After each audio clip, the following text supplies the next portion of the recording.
नमस्कार, स्वागत है आपका। आपके साथ मैं हूं अमित गर्ग शुक्ला। बागेश्वर उपचुनाव में बीजेपी ने जीत हासिल कर ली है। पार्वती दास ने उपचुनाव में जीत हासिल कर ली है। पार्वती दास ने कांग्रेस के बसंत कुमार को मात दी है। बीजेपी की पार्वती दास ने बड़े अंतर से कांग्रेस के बसंत कुमार को हरा दिया है और एक बार फिर से बागेश्वर सीट पर कमल खिला दिया है। तस्वीरें हम आपको दिखा रहे हैं। पार्वती दास चंदन राम दास की पत्नी, जिनको भारतीय जनता पार्टी ने चुनावी मैदान में उतारा, उन्होंने यहां पर जीत दर्ज की है। कांग्रेस प्रत्याशी बसंत कुमार को हार का सामना करना पड़ा है, जो कि चुनाव से ठीक पहले आम आदमी पार्टी छोड़कर कांग्रेस में शामिल हुए। उनकी शिकस्त हुई है और पार्वती दास ने यहां पर जीत दर्ज कर ली है। साल 2007 के बाद से भारतीय जनता पार्टी ये सीट कभी भी नहीं हारी है। 2007 में चंदन राम दास ने पहली बार जीत दर्ज की। 2012, 2017, 2022 में जीते और अब 2023 के उपचुनाव में भी उन्होंने जीत हासिल कर ली है। और हमारी सहयोगी सुष्मिता थापा इस वक्त हमारे साथ जुड़ चुके हैं बागेश्वर से। उनके साथ मौजूद हैं बागेश्वर की नवनिर्वाचित विधायक पार्वती दास जी। सुष्मिता, बातचीत करिए पार्वती दास जी से, जीत के बाद उनकी पहली प्रतिक्रिया। जी, हमारे साथ अभी मौजूद हैं नवनिर्वाचित विधायक पार्वती दास जी। हम उनसे जानना चाहेंगे किस तरीके से वो जीत की जो जीत का प्रश्न है वो किसे देना चाहती है। मैडम, सबसे पहले तो आपको बधाइयाँ, किस तरीके से आप आज विधायक पद में सुशोभित हुई हैं, तो क्या कहना चाहेंगे इसमें?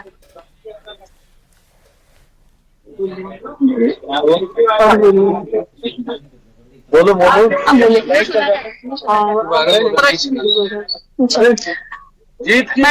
आज जीत की बधाई किसको देना चाहेंगे, किसका आभार जताना चाहेंगे? मैं अपने पूरे कार्यकर्ताओं का आभार व्यक्त करूंगी, क्योंकि जितना हमारे एक एक कार्यकर्ता ने इतनी मेहनत की है, हर बूथ में जाकर हर व्यक्ति से मिलकर बहुत अच्छी मैं अपने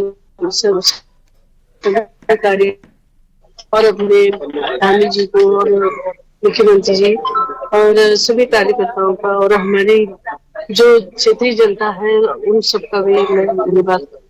जी मैडम, जिस तरीके से दुखी घड़ी में उनके साथ खड़े रहे और आज उन्होंने जो ये जीत दिलाई है वो हमारे मंत्री जी को श्रद्धांजलि के रूप में दी है। उनकी सच्ची श्रद्धांजलि हमारे मंत्री जी। जी अमित, आपने सुना कि जिस तरीके से वो जीत का जो बागेश्वर की जनता का धन्यवाद कर रही है सुष्मिता। थोड़ी बातचीत और करिए, उनसे पूछिए। मुख्यमंत्री पुष्कर सिंह धामी ने उनको बधाई दी है, चंदन रामदास जी को श्रद्धांजलि अर्पित की है, बागेश्वर की जनता का धन्यवाद किया है। क्या कहेंगी मुख्यमंत्री को लेकर और प्रधानमंत्री मोदी को लेकर क्या कहेंगी वो? मैडम, आपके जीतने के बाद मुख्यमंत्री ने भी आपको बधाई दी है, पीएम मोदी ने भी आपको बधाई दी है, तो क्या कहना चाहेंगे इसको लेके? सब उनको धन्यवाद करूंगी। ये जीत हमारी नहीं, हमारी राज्य सरकार की, मुख्यमंत्री जी का और केंद्रीय प्रधानमंत्री जी का उनकी जीत है, प्रदेश अध्यक्ष जी का और हमारे सभी वरिष्ठ नेताओं का, सभी का। जिस तरीके से वो बता रही हैं कि वो केंद्रीय नेतृत्व का और प्रदेश सरकार का दोनों का आभार जता रही है। ठीक है सुष्मिता, स्वाभाविक है आभार जताना। थोड़ी और बातचीत उनसे करिए, आप पूछिए उनसे कि बागेश्वर की जनता को क्या कहेंगी। बागेश्वर की जनता जो उम्मीदें लगाए बैठी है एक विधायक के तौर पर, क्या क्या तय किया है, क्या करने वाली है, बातचीत करिए। मैडम, जिस तरीके से बागेश्वर की एक नई उम्मीद के तौर पर सामने आई है, जो जनता की प्राथमिकता है, किस तरीके से पूरी करेंगे, क्या चीजें लेके चलेंगे? अभी जो हमारे मंत्री जी के अधूरे कार्य है उनको मैं पूर्ण करने की पूरी कोशिश करूंगी, क्योंकि अभी जनता का विश्वास जो उन पर था वही मुझ पर भी होगा और मैं उनके कार्यों को पूरी तरीके से हमारे सारे कार्यकर्ता हम पूर्ण करेंगे। मैडम, इससे पहले कभी आप राजनीतिक से कोसों दूर थी, लेकिन अब एक पद पे आ गई हैं, तो किस तरह की चीजों को देखती हैं? देखिए, जो अब ठीक है, जो उनके अधूरे कार्य हैं उनको पूर्ण करने की पूरी कोशिश करूंगी अपनी जनता के बीच में। ठीक है सुष्मिता, ये बड़ी बात पार्वती दास जी की तरफ से। एक तो उनका ये कहना है कि बागेश्वर की जनता ने अपने मंत्री चंदन रामदास को सच्ची श्रद्धांजलि दी है मुझे जिताकर, और दूसरी तरफ उनका कहना है कि जनता की जो भी उम्मीदें हैं उस पर खरा उतरने की पूरी कोशिश करूंगी। बहुत शुक्रिया आपका हमारे साथ जुड़ने के लिए और पार्वती दास से बातचीत करने के लिए।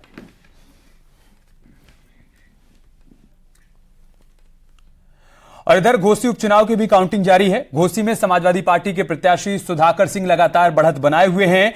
21वें राउंड में सपा प्रत्याशी सुधाकर सिंह तकरीबन 27,000 वोटों से आगे हो गए हैं। 32 राउंड की मतगणना होनी है और 21वें राउंड की मतगणना में सुधाकर सिंह 27,000 वोटों से यहां पर आगे चल रहे हैं। दारा सिंह चौहान उनसे पीछे हैं।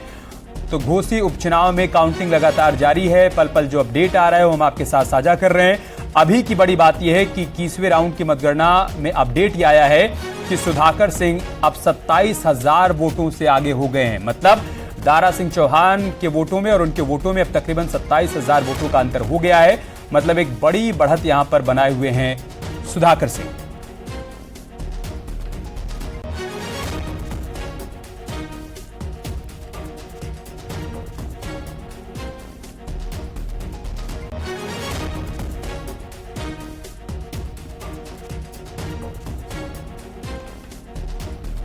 और उपचुनाव की जो तस्वीरें सामने आ रही हैं, खासतौर से बागेश्वर में बीजेपी ने जीत दर्ज कर ली है और घोसी में समाजवादी पार्टी बढ़त बनाए हुए है। इसी पर बातचीत करने के लिए खास मेहमान भी हमारे साथ जुड़ चुके हैं। अनुराग भदौरिया जी, समाजवादी पार्टी के एक चर्चित चेहरे, वो हमारे साथ जुड़ चुके हैं। समीर सिंह जी हमारे साथ जुड़ चुके हैं भारतीय जनता पार्टी से, और हमारे सहयोगी राजीव हमारे साथ मऊ से जुड़ चुके हैं। इससे पहले कि मैं अनुराग जी के पास और समीर जी के पास जाऊं, राजीव अभी का अपडेट बताइए, क्या स्थिति है? अभी 21वें राउंड की मतगणना के बाद सुधाकर सिंह कितने वोटों से आगे चल रहे हैं? देखिए, घोसी विधानसभा उपचुनाव में लगातार समाजवादी पार्टी पहले राउंड से लगाकर 21वें राउंड तक लगातार बढ़त बनाए हुए है। और अगर 21वें राउंड की बात करें तो करीब 26,000 वोटों से अधिक का एक बड़ा अंतर समाजवादी पार्टी के पक्ष में दिखाई दे रहा है। या यूं कह सकते हैं कि सपा प्रत्याशी सुधाकर सिंह एक निर्णायक जीत की ओर लगातार बढ़ते जा रहे हैं। अभी कुछ चरणों का ईवीएम मशीन खुलना बाकी है, लेकिन जिस तरह से जो एक लंबी बढ़त है उससे ये तय माना जा रहा है कि समाजवादी पार्टी के प्रत्याशी सुधाकर सिंह को एक बड़ी जीत घोसी विधानसभा उपचुनाव में मिलने वाली है, जिसको लेकर लगातार समाजवादी पार्टी के लोग उत्साहित हैं। अमित, सबसे बड़ा मुद्दा ये रहा कि जो यहाँ पर खास वजह रही, उसके सबसे पीछे जो घोसी की जनता है उसमें दारा सिंह चौहान के लगातार एक के बाद एक दल बदलने की नाराजगी थी। तो वहीं दूसरी ओर जो अपर कास्ट की थी, बीजेपी का पिछड़ा प्रेम रहा। अगर बात करेंगे तो पिछले 6 सालों में लगातार भारतीय जनता पार्टी ने पिछड़े वर्ग के उम्मीदवार को इस घोसी विधानसभा सीट पर उतारा। जबकि दूसरी ओर अगर बात करेंगे तो समाजवादी पार्टी ने पहली बार छत्री कैंडिडेट को उतारा, और यही कारण रहा कि चाहे भूमिहार हो, ब्राह्मण हो, और उसके साथ साथ खासकर यादव बिरादरी के जो लोग हैं उन्होंने खुलकर समर्थन किया। और उसका नतीजा देखने को ये मिल रहा है कि लगातार सुधाकर सिंह बढ़त बनाए हुए हैं। इन सारे फैक्टर पर बातचीत करेंगे राजीव, लेकिन भदौरिया जी के पास चलते हैं। भदौरिया जी, अभी ये रुझान ही है, अंतिम परिणाम आना भी बाकी है। 21 राउंड की मतगणना हो गई है और आपके प्रत्याशी भारी बढ़त बनाए हुए हैं। अभी तो चेहरे पर थोड़ी मुस्कान लाई भदौरिया जी, और क्या कहेंगे अभी तक की तस्वीर पर? मैं तो कह रहा हूं कि अभी भी आपकी जीभ क्यों लड़खड़ा रही है? 27,000 की लीड के बाद भी अगर आप रुझान बताएंगे, आप कहिए कि ये इतनी बड़ी बढ़त विधानसभा में किसी को भी 15,000 के ऊपर कोई भी विधानसभा में व्यक्ति जीतता है तो इसका मतलब ये होता है कि जनता ने वहां की जो सरकार है, वहां की जो रूलिंग पार्टी है या जो अपोजिशन पार्टी है, जो जिसके खिलाफ लड़ी है समाजवादी पार्टी, उसको जनता ने नकार दिया है।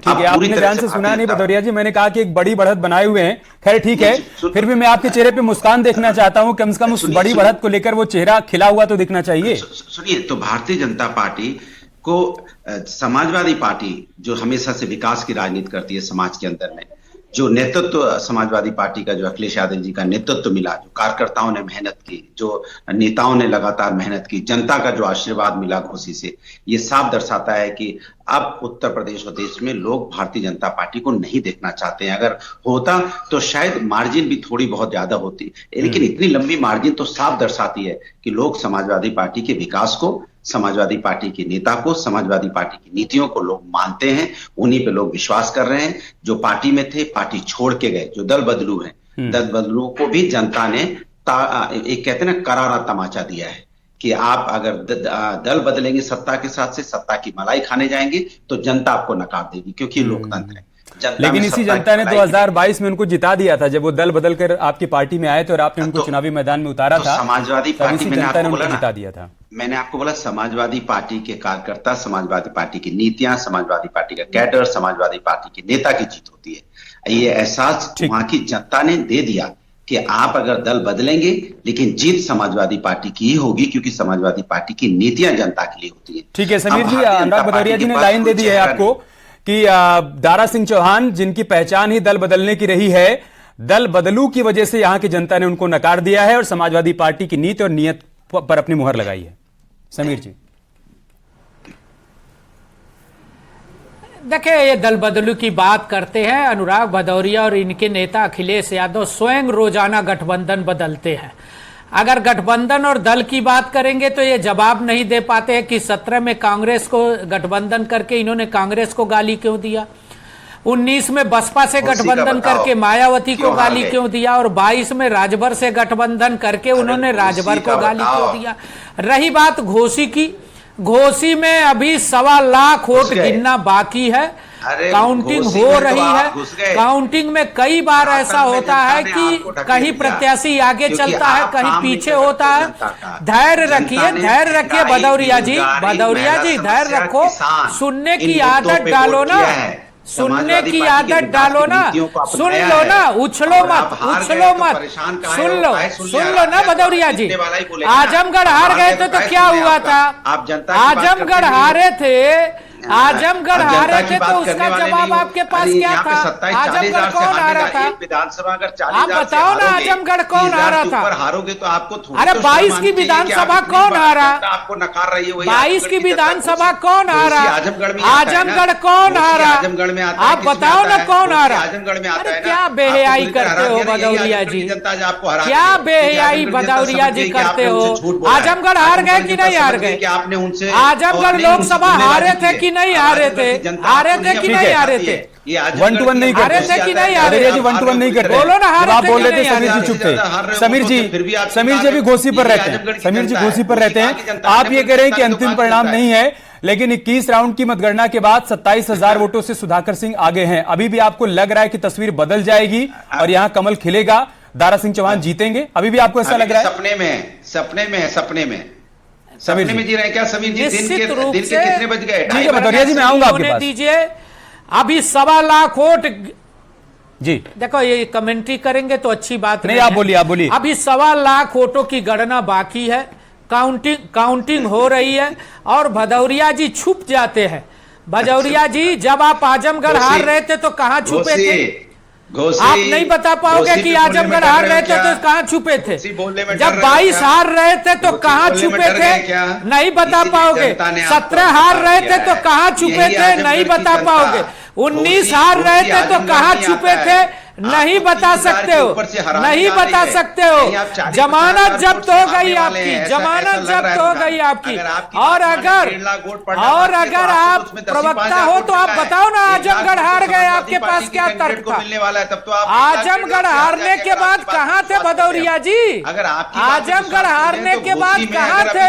क्यों जवाब नहीं देते आजमगढ़ पे? तो 1.25 लाख आजमगढ़ पर क्यों जवाब नहीं देते? घोसी की प्रतीक्षा करिए, घोसी की प्रतीक्षा करिए, मुंगेरी लाल के हसीन सपने मत देखिए, घोसी की प्रतीक्षा करिए, मुंगेरी लाल के हसीन ठीक है, ऐसे टोका टाकी नहीं करते हैं, किसी का कुछ भी समझ में नहीं आ रहा है। समीर जी और अनुराग जी, मैं आऊंगा आपके पास। एक बार फिर से राजू के पास चल लेता हूं मैं।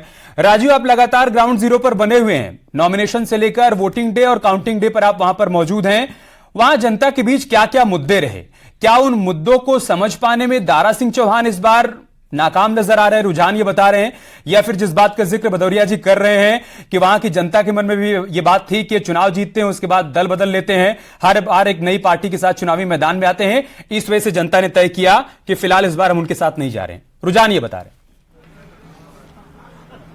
देखिए अमित, जो सबसे बड़ा मुद्दा था वो जो घोसी की जनता के बीच इस बात की नाराजगी थी कि बीते 6 साल में ये चौथा मौका था जब यहाँ पर विधानसभा चुनाव हो रहा था। 2 उपचुनाव हुए और 2 सामान्य चुनाव हुए, तो ऐसे में जनता ने बार बार हो रहे उपचुनाव से ऊबकर इस बार जो दल बदलने वाले नेताओं के खिलाफ एक अपना मैंडेट तैयार किया था, और वो इस वक्त जो रुझान सामने आ रहे हैं, जो नतीजे सामने आ रहे हैं, उसमें देखने को भी मिल रहा है। एक और नाराजगी थी बार बार दल बदलने वाली की, दूसरी ओर नाराजगी इस बात की थी कि जिस तरह से चाहे महंगाई का मुद्दा हो, बेरोजगारी का मुद्दा हो, यह भी एक बड़ा मुद्दा रहा है। तीसरा सबसे बड़ा कारण यह था कि कहीं न कहीं भारतीय जनता पार्टी इसमें चूक गई कि वो यहाँ के सियासी समीकरण, जातीय समीकरणों को साधने में कामयाब नहीं हो सकी। एक और योगी सरकार के तमाम मंत्रियों की फौजी संगठन के पदाधिकारी थे, तो दूसरी ओर समाजवादी पार्टी ने एक सधी रणनीति के तहत जो अपर कास्ट है उसको साधने की एक रणनीति बनाई, जिसके तहत उन्होंने शिवपाल यादव को मैदान में उतारा। शिवपाल यादव के मैदान मैदान में उतरने से एक और चाहे यादव वोट बैंक हो या अदर जो बैकवर्ड वोट हो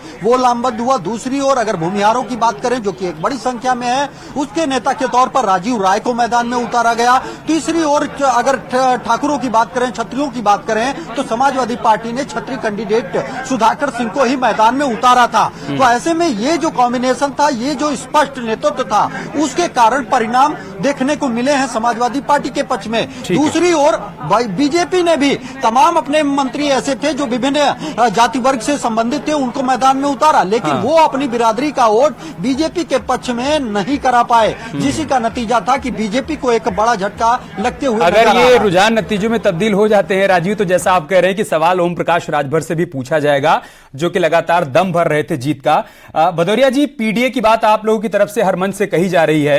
अखिलेश यादव जी बार बार कहते हैं कि पिछड़ा, दलित, अल्पसंख्यक, लेकिन यहां पर आपने एक क्षत्रिय को चुनावी मैदान में उतारा। इसके पीछे क्या आपने वोटों का पूरा कैलकुलेशन कर लिया था कि यहां का समीकरण पीडीए के हिसाब से फिट नहीं बैठता है, और आपने जो कैलकुलेशन किया वो सही साबित हो रहा है? बिल्कुल सही कहा, पीडीए और एनडीए की जीत है ये। जिस तरह का भारतीय जनता पार्टी के बुलडोजर जो राज सरकारी तंत्र का दुरुपयोग करती है, जनता ने नकार दिया। जनता को इस बात का एहसास हो गया है, घोसी की जनता को मैं उनको धन्यवाद देता हूं कि घोसी की जनता का जो समर्थन मिला है, क्योंकि वो समझ गए हैं, घोसी की जनता, ये पूर्वांचल की जनता जो है वो बहुत समझदार है। वो समझ गई कि भारतीय जनता पार्टी समाज के विकास की राजनीति नहीं कर रही है, ये समाज में नफरत की राजनीति को बढ़ावा देती है। समाजवादी पार्टी जो थी वो विकास की राजनीति करती थी और समाज के लोगों की बातें सुनती थी, समाज के प्रति उनका कनेक्ट था। इनका समाज से कोई कनेक्ट नहीं है, ये समाज को कुछ समझते नहीं। चुनाव में इनके मंत्री पहुंच गए, गांव-गांव में घूम रहे मंत्री, इनके तमाम मंत्री लिए, कितना मंत्री पहुंचे सोचिए आप। ये मंत्री और आगे जाने की इजाजत नहीं देता है। आप दोनों को धन्यवाद करना होगा, लेकिन फिलहाल अभी ये रुझान ही है। भदौरिया जी, आप मुस्कुरा रहे हैं, अच्छी बात है। अभी अंतिम परिणाम आने तक हमें लगता है कि समीर जी जैसा कह रहे हैं कि इंतजार करना चाहिए।